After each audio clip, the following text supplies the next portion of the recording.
asked for. If everyone could please stand for the Pledge of Allegiance.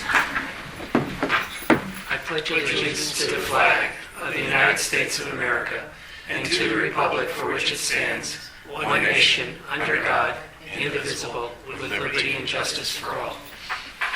The next part will be roll call, please. President Mirabito. Present. Vice President Bolsning. Present. Secretary Romanishin. Present. Treasurer Schoenberger. Present. And Member Angst. Present. Solicitor Stinnett. Here. And Authority Engineer Madison. Present. And Authority Manager Brad Flint's here. Okay, you have the minutes for the February meeting in front of you. Entertain a motion to approve. Motion. Motion by Lauren, second by who? Second. Pam? Sam.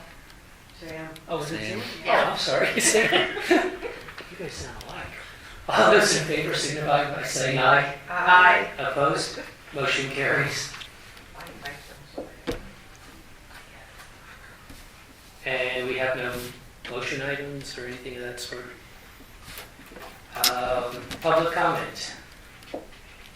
Nobody? Cadillac and shaking no, okay.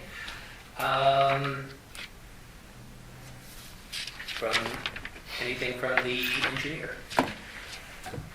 No, unfortunately, I should have had a proposal for the engineering work for the 3 basins. It's not ready yet, so we'll have it in time for your review prior to the April meeting. Okay. Any questions for the engineer? Solicitor. Brad asked me to talk a little bit about the Borough of Westchester case that's currently pending before the Supreme Court. As you can imagine, that has led to a little bit of litigation from folks trying to challenge stormwater fees on the basis of the Westchester decision. I've handled several of those, kind of all across the Commonwealth, for better or worse. And just as a general statement, the majority of the courts where challenges have been filed have basically, folks have argued that because of Westchester, the fees should go away. And the courts have looked at those almost universally and said, well, there are a couple of issues with that argument. First, there's a separate Commonwealth Court case for Susquehanna Township back near Harrisburg where a stormwater fee charged by an authority was upheld. Second, the Westchester case was very, very fact-based.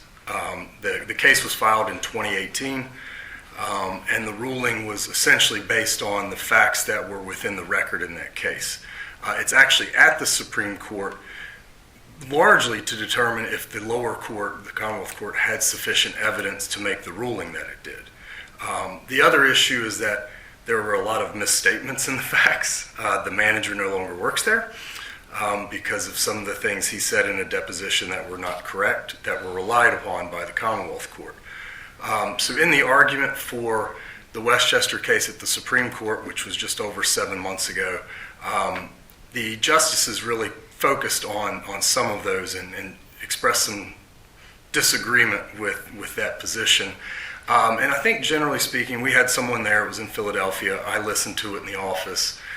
Justice Brobson, who is one of the newer Supreme Court justices, he kind of did what I did when he still practiced, so a lot of litigation on utility rates. And he and a couple of the other justices were firmly against the university's position that they didn't receive any service from the system. Obviously, they understand that water flows into the street, it flows into the inlets, and it flowed into Westchester's stormwater system. And they really pointed back heavily at that. I think the other important difference is that that's a home rule borough, which is there are only a handful of those in the state. They have actually their own whole separate set of laws. But the borough code and Westchester's own charter, home rule charter, does not yet expressly authorize stormwater fees. As you might recall, if you were at one of the early presentations I gave here, the Authorities Act was expressly amended to authorize fees for stormwater services based on property characteristics, i.e. impervious. There's also, we're helping Representative Fleming in Harrisburg with some legislation that would expressly call out the requirement that state agencies pay fees, and expressly providing within the legislation that impervious surface is the appropriate measure, because other courts that have considered it have actually said that it's not just a proxy for service, it's the best proxy, meaning impervious surface, so there's really no other, good basis to determine fees.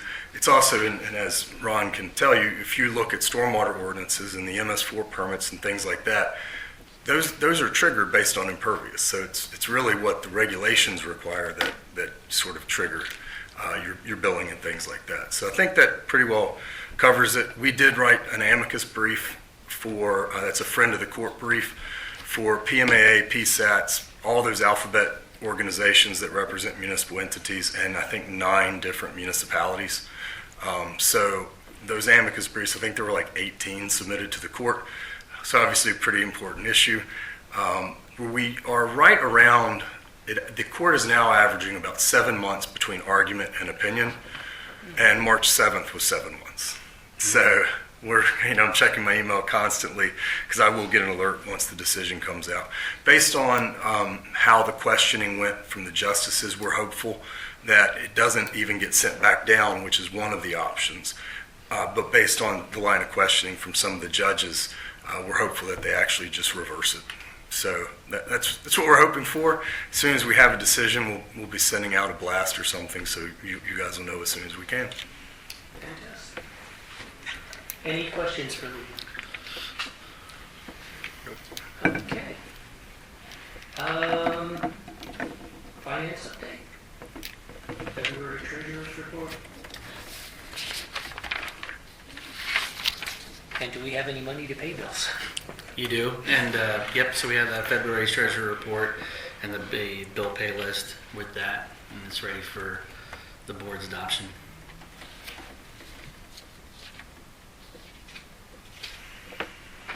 You have the just in there for the bills that need to be paid. It was in the packet, went out Thursday. Is it not loading? Defer to next month. Yeah, for some reason I didn't go through it because I didn't see that. That's why I asked. Okay, then we'll defer that to next month. Sorry. Did that email not go through? I need to know that. Did anybody? I was going to say, I didn't get anything. I got the packet and the agenda. Okay.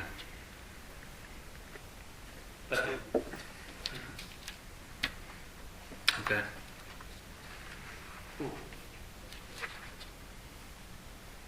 There's a BBSA group, and it should, when that group is hit, it should send it to all You the got it. individual You emails. look at it. Okay, monthly treasurer's report table. Mhm. It was a totally different email. I missed that altogether.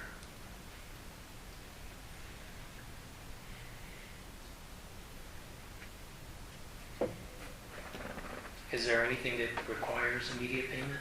It's just ratification to pay your bills. Does anybody want a minute to look at it, or should we put it off to next month? Those computers are a waste. I don't even have one. So. Might as well push it off till next Yeah. month, Okay. please. Review. And we'll wait till next month. Okay, back to the agenda.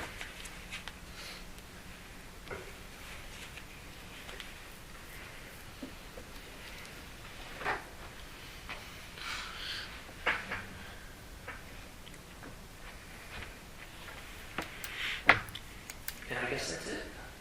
We have the billable. I can let you all know the postings for the stormwater invoices that'll be going out this week. We have our tier 0 right now showing at 30 properties. That's a 0 charge, roughly 3% of everything that we have. Tier 1 is 327 properties at $26,160. That's 32%. We have tier 2, which is at Tier 1 is $360. $80. Yep, that's $80 charge, correct. Tier 2 is at $100 a year. That's 362 properties at $36,200, or 36%. And we've got Tier 3, 293 properties at $222,894, or 29%. That's a total of 1,012 properties, but again, 30 of those properties are exempted out. They have the minimal lot coverage. So we've got total billable of $285,254 as of March 21st, 2025.